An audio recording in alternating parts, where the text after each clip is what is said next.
ಕಳೆದ ವರ್ಷ ಭ್ರಷ್ಟಾಚಾರದ ವಿರುದ್ಧ ಯುವಕರು ನಡೆಸಿದಂಥ ದಂಗೆಯನ್ನ ನಿಯಂತ್ರಿಸೋದಕ್ಕೆ ಆಗದಲೇ ನೇಪಾಳ ಸರ್ಕಾರವು ಪತನಗೊಂಡಿತ್ತು.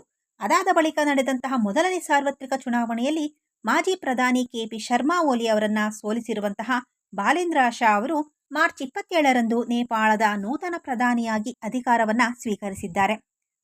ಅವರು ತಮ್ಮ ಪ್ರತಿಜ್ಞಾ ವಿಧಿಯಲ್ಲಿ ಬಾಲೇಂದ್ರ ಶಾ ಎಂಬ ಹೆಸರಿನವನಾದ ನಾನು ದೇಶ ಮತ್ತು ಜನರ ಹೆಸರಿನಲ್ಲಿ ಸಂವಿಧಾನಕ್ಕೆ ನಿಷ್ಠನಾಗಿರುತ್ತೇನೆ ಮತ್ತು ಪ್ರಧಾನಮಂತ್ರಿಯಾಗಿ ನನ್ನ ಕರ್ತವ್ಯಗಳನ್ನು ಪೂರೈಸುತ್ತೇನೆ ಎಂದು ಪ್ರತಿಜ್ಞೆ ಮಾಡುತ್ತೇನೆ ಎಂಬುದಾಗಿ ಅಧಿಕಾರ ಸ್ವೀಕರಿಸಿದರು. ಈ ವೇಳೆ ಅವರು ತಮ್ಮ ನೆಚ್ಚಿನ ಕಪ್ಪು ವಸ್ತ್ರ ಹಾಗೆ ಕಪ್ಪು ಬಣ್ಣದ ಸನ್ಗ್ಲಾಸ್ ಅನ್ನ ಧರಿಸಿದ್ರು. ಪ್ರಮಾಣ ವಚನ ಸ್ವೀಕಾರ ಸಮಾರಂಭದಲ್ಲಿ ಉಪಸ್ಥಿತರಿದ್ದಂತಹ ಹಿಂದೂ ಪುರೋಹಿತರು ಹಾಗೂ ಬೌದ್ಧ ಸನ್ಯಾಸಿಗಳ ಆಶೀರ್ವಾದ ಪಡೆದ ಬಾಲೇಂದ್ರ ಶಾ ಅವರು ನೇಪಾಳ ಅಧ್ಯಕ್ಷ ರಾಮಚಂದ್ರ ಪೌಡೆಲ್ ಅವರ ಪ್ರಮಾಣ ವಚನ ಬೋಧಿಸಿದರು. ಬಾಲೇಂದ್ರ ಅವರು 4 ಬಾರಿ ದೇಶದ ಪ್ರಧಾನಿಯಾಗಿದ್ದ ಕೆಪಿ ಶರ್ಮಾ ಓಲಿ ಅವರ ವಿರುದ್ಧ ಚುನಾವಣೆಯಲ್ಲಿ ಸ್ಪರ್ಧಿಸಿ ಗೆಲುವನ್ನ ಸಾಧಿಸಿದ್ದಾರೆ. ಅದಕ್ಕೂ ಮಿಗಿಲಾಗಿ ಅವರು ದೇಶದ ಕೋಟ್ಯಾಂತರ ಜಂಜಿಗಳ ಮನಸ್ಸನ್ನ ಕೂಡ ಗೆದ್ದಿದ್ದಾರೆ.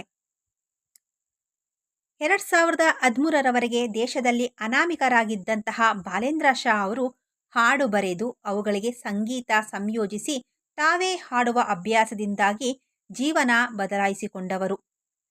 2012ರಲ್ಲಿ ತಮ್ಮ ಮೊದಲ ಹಿಪ್-ಹಾಪ್ ಹಾಡು ಬಿಡುಗಡೆ ಮಾಡಿದ್ದ ಅವರು 2013ರಲ್ಲಿ ಯೂಟ್ಯೂಬ್ ರ್ಯಾಂಪ್ ಸರಣಿಯಲ್ಲಿ ಪಾಲ್ಗೊಳ್ಳುವಂತಹ ಮೂಲಕ ಹೆಸರು ಮಾಡಿದ್ರು. ಸಾಮಾಜಿಕ ಸಂಗತಿಗಳು, ಭ್ರಷ್ಟಾಚಾರ, ಅಸಮಾನತೆ, ನಗರ ಜೀವನದ ಬಗ್ಗೆ ಅನೇಕ ಹಾಡುಗಳನ್ನು ಬರೆದು ಹಾಡಿ ಪ್ರಸ್ತುತಪಡಿಸುವ ಮೂಲಕ ಜನಪ್ರಿಯತೆಯನ್ನ ಗಳಿಸಿದ್ರು. ಅವರ ಸಡಕ್ ಬಾಲಕ್, ಬಲಿದಾನ ಮುಂತಾದ ಹಾಡುಗಳು ಯುವಜನರಲ್ಲಿ ಸಂಚಲನ ಸೃಷ್ಟಿಸಿ ಯೂಟ್ಯೂಬ್ ಹಾಗೆ ಸಾಮಾಜಿಕ ಜಾಲತಾಣಗಳಲ್ಲಿ ಕೋಟ್ಯಾಂತರ ವೀಕ್ಷಣೆಗಳನ್ನು ಪಡೆದಿವೆ.